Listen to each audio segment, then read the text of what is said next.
Welcome to HortTube. My name is Jim Putnam. Excited for this video, but it's a little strange because 2 weeks ago we put up a video redesigning the front garden, and here we are 2 weeks later redesigning the front garden because sometimes you get into a project and you just go, well, you know, we almost got it the way we would want it, the way we wanted to get it, right? We were originally, we had this piece of turf out here in the front garden for 3 years. Almost immediately when I put it down, I realized that I didn't want to maintain this zoysia grass in the front garden, and I wanted to create more bed space and more interesting pathways through the garden, and also kind of create some rooms as you pass by a couple of plants, have some hidden things here and there, okay? So 2 weeks ago, we put in a video putting this mulch, putting the wood chip path down the middle here, just like this.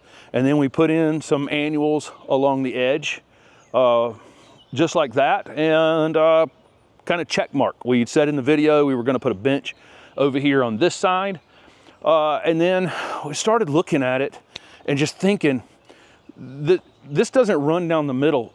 Although it runs down the middle of where the grass was, it's not the middle of the front garden. It's only about 12 or 14 feet this way, but it's like 20 feet that way, okay? It's like way more. When you get a 20-foot deep bed like this, it's really hard to figure out how to start with like 6-inch things and only end up with 4-foot things in the back and be able to kind of see everything in that bed. The bed is just too big at that point to really design well and to use interesting things like we would like to use. Now, we could probably line up some 5-foot things and some 3-foot things and some 2-foot things, just like that, and layer it, but this is not our thing. The other thing about having the bench over here was it actually slopes. You know, the garden is really flat, except for like right here, it happens to kind of slope down quite a bit. So the bench was gonna be on an angle without doing a little bit of, you know, building some sort of stone platform on one side or digging down on one side, whatever. You're gonna have to do some sort of thing to get it level. I just got to thinking, and we're thinking, why don't we just flip the bench over to this side? Then we can put a path through the middle here, and two things can happen. We can put the bench here as a focal point, and we can probably leave enough room off the edge of the bench where we can get in here and maintain this bed in the future with a wheelbarrow, with any kind of tools or equipment, whatever we might need, because it's just difficult to access. Also difficult to access a 20 by 40 foot bed, which is about what this is. It's not as satisfying from the drone footage as the original one because the wood chips are wet, so they're not the same color. But by the time they bleach out in the sun, this will be 3 distinct colors, which we have the hardwood mulch here, which is dark brown. We have the black compost for the annuals. And then over the next couple days, these wood chips will bleach to a lighter tan kind of color. And it's a very striking 3-color combination that we get out of that. I love these wood chip paths. They're so nice to walk on. They prevent you from really compacting the soil down below it. They're feeding the soil. You know, I'm sure things are rooting in under the paths in the back garden and in the front garden. So really, really like that. Again, just came in here with the upside down paint can, painted 2 lines up in there, cleared out the mulch, moved a few plants. We'll talk about the plants we moved in just a second. And got the wood chips to here. And I think this is just from you're thinking through 2 things in design. Obviously there's the aesthetic appeal that we want, you know, we want it to look great, right? But we also need it to function and be maintainable. And I think we achieved that better with this design than the design 2 weeks ago.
anytime you're laying out new spaces, you can use a water hose, you know, and lay out, you know, long curves, upside down spray paint. You know, these are pretty valuable tools to paint lines on the ground, maybe even have multiple colors of lines on the ground and just live with them. You don't have to necessarily jump in and do the installation that same day. You can put a water hose out or paint lines on the ground, live with it for a few days, see how it functions, see how you think it's going to work, and then you can repaint them, adapt to them. It's nice to have long linear curves as much as you can. Sometimes it's hard to do that, but the long linear curves are appealing to the eye and typically easier for maintenance. Let's say, and if you have long linear, you know, if it's grass up against it, or you're mulching or you're edging or anything like that, just having one long curve is much easier than this S-shaped curves that are pretty easy to create, really.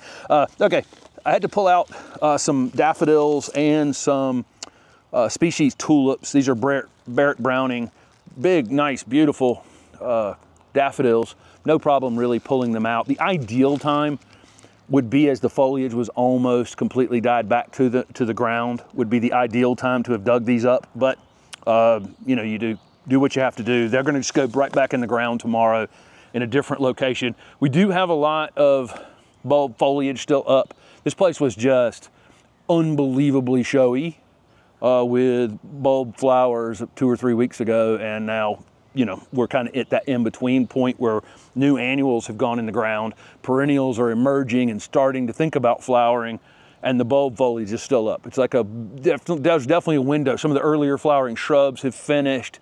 There's definitely a window in here, you know, for about 2 or 3 weeks where the annuals have to get going, and the bulb's got to disappear for it to get back to kind of prime again.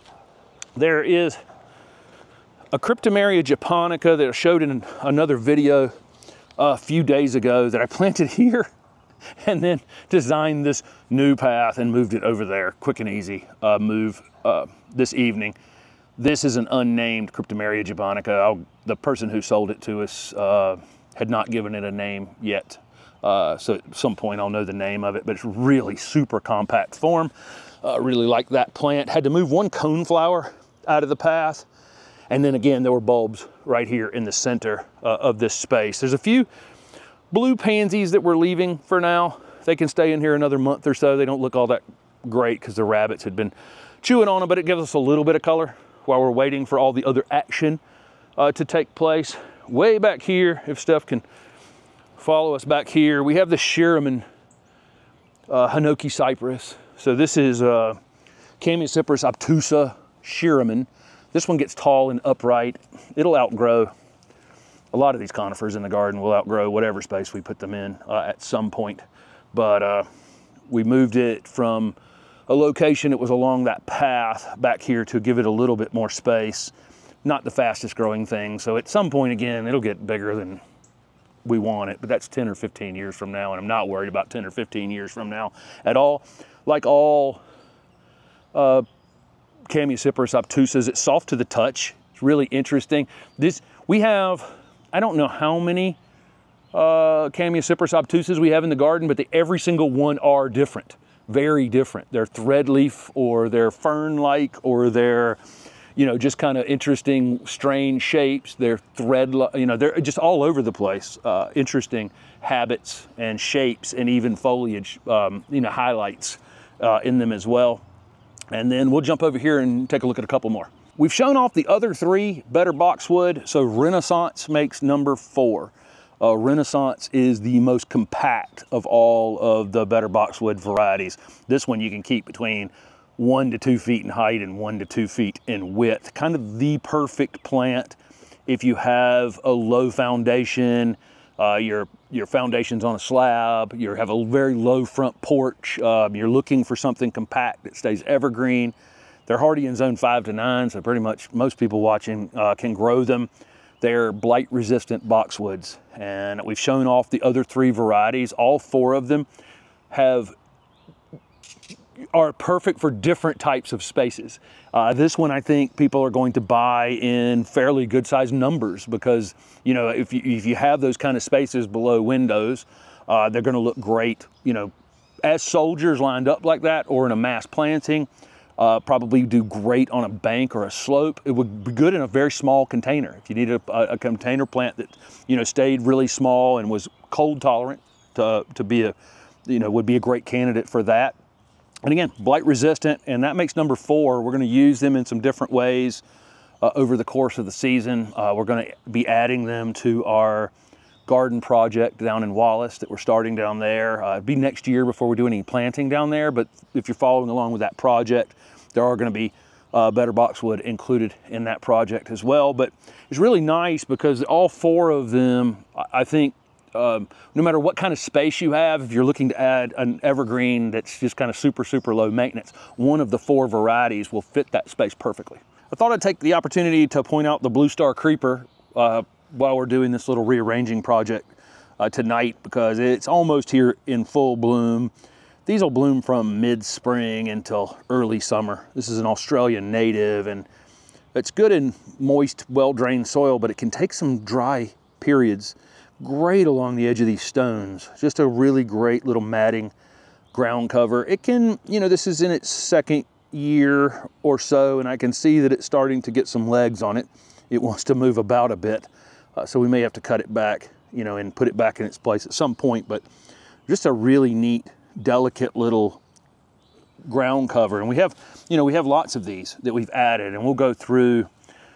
We're just in the middle of this go, go, go, go, go, put plants in the ground, move plants, put this path in, do that. We got construction to do and all kinds of things going on. And then I think once we get past about middle to late May, we'll be able to settle down and really talk about some of the plants that are out here in the garden that are in their 2nd or 3rd year, that are really starting to fill in and be what we had kind of wanted them, you know, what we were hoping for when we put them in. Tomorrow we're planting the video that goes up likely after this one later in the week will be perennials that we're adding around the gardens, a few interesting perennials. And then I moved the Japanese maple.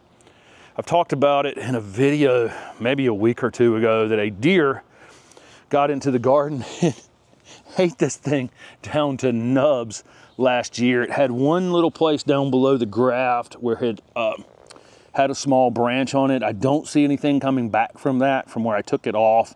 I hope that continues to be the case, but you can see how much growth it's put on, and I moved it from over there where the bench is now going to be over to where the bench was going to be.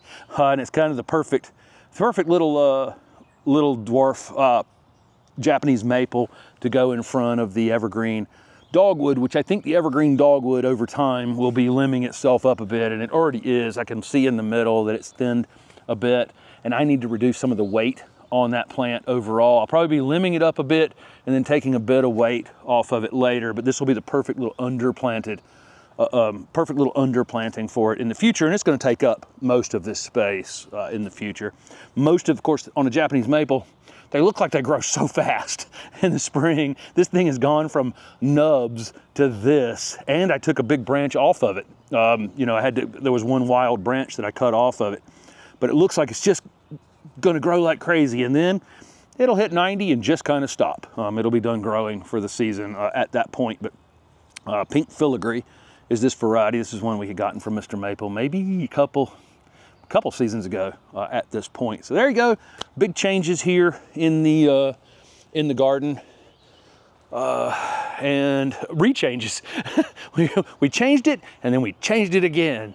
And I think we're landed on what will allow us to maintain this space well and give us the ability to layer the bed in a way that kind of makes sense, where you can maintain it, and you can see everything that's in that bed, and you can get close up to them if you want to get close up to them. So thank you guys so much for following along. And again, I think the next video going up is some perennial things that are going into the garden. So thanks for following along.